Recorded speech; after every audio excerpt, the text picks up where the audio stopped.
Welcome back to TCM. I'm Alicia Malone, and all this month we've been watching films that are out of this world. And amongst those, we've shown some very iconic sci-fi films. And iconic is definitely a term I'd use to describe our next film, along with hugely influential and immensely popular. From 1977, it's Star Wars Episode 4, A New Hope. This is the fourth episode, but the first Star Wars film released, which gave birth to a cinematic empire, one that is still continuing. This story follows Luke Skywalker, played by Mark Hamill, who teams up with pilot Han Solo, Harrison Ford, and his sidekick Wookiee called Chewbacca, played by the late Peter Mayhew, and two droids to try to rescue Princess Leia, played by Carrie Fisher, and save the galaxy from the evil Darth Vader. At the time this film was released, director George Lucas had found success with American Graffiti, but not yet in the sci-fi genre. His debut feature, THX 1138, was not a hit, and Lucas had wanted to remake the classic sci-fi film Flash Gordon, but he couldn't get the rights. So he decided to create his own world by combining many of his favorite genres, films, and influences, from samurai films like Akira Kurosawa's The Hidden Fortress to westerns like The Searchers. Once he completed the script, Lucas shopped it around, but Universal, United Artists, and Disney all said no.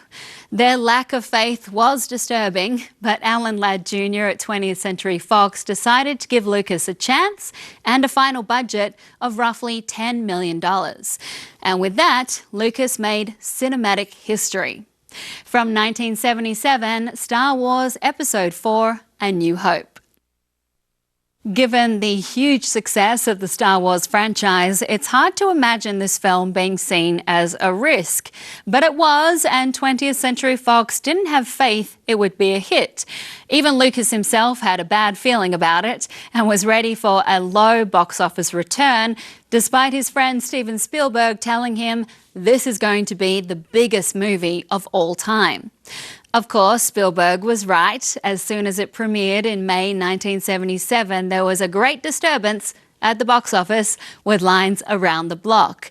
That success continued for months as the movie opened wider around the world.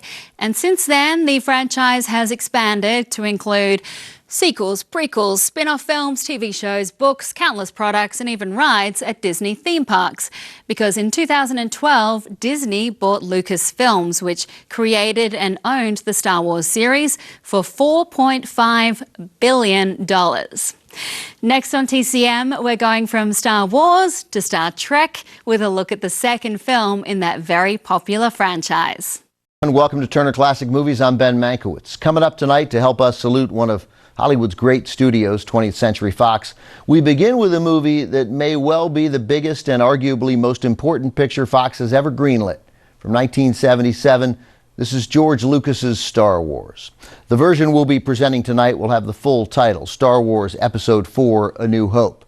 For those of you not fully versed in the Star Wars universe, the movie was released in 1977 with the straightforward title, Star Wars. The Episode 4, A New Hope edition came during the 1981 re-release to draw the connection more clearly to its wildly successful sequel, The Empire Strikes Back, which was Episode 5. If you don't know the plot of Star Wars, but you're a regular TCM viewer, you'll recognize aspects reminiscent of both classic war movies and classic westerns. Though, according to George Lucas, his inspirations were far more highbrow, including a couple of Akira Kurosawa pictures, The Hidden Fortress and Yojimbo. Trying to sum up the plot of Star Wars in a couple of sentences is tantamount to begging Star Wars fans to send me angry tweets, so I'll keep it spectacularly simple. There's a civil war threatening the balance of power in the galaxy. The Galactic Empire wants to destroy the rebels who are defending freedom everywhere, but that defense is threatened by the Empire's weapon of mass destruction. The main characters of Star Wars became etched in the public consciousness of movie audiences around the world. Luke Skywalker, Princess Leia, Han Solo, Chewbacca, Darth Vader, and Obi-Wan Kenobi, played by the actor best known to TCM fans, the singularly talented Alec Guinness. We'll have more on Guinness's profound reluctance about taking the role in Star Wars after the movie.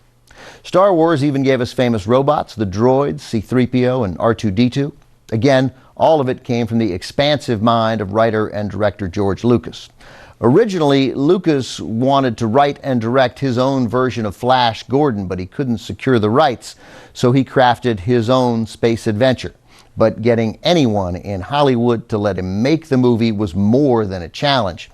Lucas had no interest in the kind of sci-fi movies Hollywood had previously produced, good as some of them were.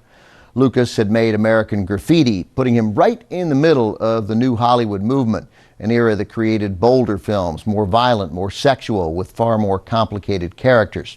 If Lucas was going to succeed with Star Wars, it would have to break through technologically to an audience that expected realism inside whatever world you were bringing them. In stepped another name TCM fans know, Alan Ladd Jr., who was running 20th Century Fox and had developed a reputation for decency seldom seen in big-time studio executives. Ladd couldn't quite figure out what Star Wars was, but he fully believed in George Lucas, giving him the money to write and direct. Ladd didn't invest in the movie, Lucas has said. He invested in me. Let's get to it. From 1977, Mark Hamill, Carrie Fisher, Harrison Ford, and Alec Guinness in Star Wars. Here's something you probably don't know. There have been some sequels to Star Wars. That's totally true. So this was episode 4. The Empire Strikes Back was episode 5, and The Return of the Jedi was episode 6. Lucas then made episodes 1 through 3, the prequels in the 90s. And now the Star Wars story continues on the big screen. Episode 9, The Rise of Skywalker, will be released in December. I mentioned Alec Guinness before the picture. He played Obi-Wan Kenobi. He only took the role when producers doubled his salary. He wrote a friend, "I have been offered a movie by Fox, which I may accept if they come up with proper money. Science fiction, which gives me pause, but it's to be directed by George Lucas." Guinness actually wrote Paul Lucas. And he says that Lucas did American Graffiti, which makes me feel that I should do it. Big part, he said. Fairy tale rubbish, but could be interesting, perhaps. Later, once production had begun, an irritable Guinness wrote again, "New rubbish dialogue reaches me every other day on wadges of pink paper, and none of it makes my character clear or even bearable." Then he praised the bread, translation money, before calling Harrison Ford Tennyson Ford, then Ellison Ford, before finally correcting it to Harrison, though it was all part of an attempt to compliment Ford. Guinness called him a rangy, languid young man who was probably intelligent and amusing. Up next, our tribute to 20th Century Fox continues with director Mel Brooks's brilliant homage to Frankenstein.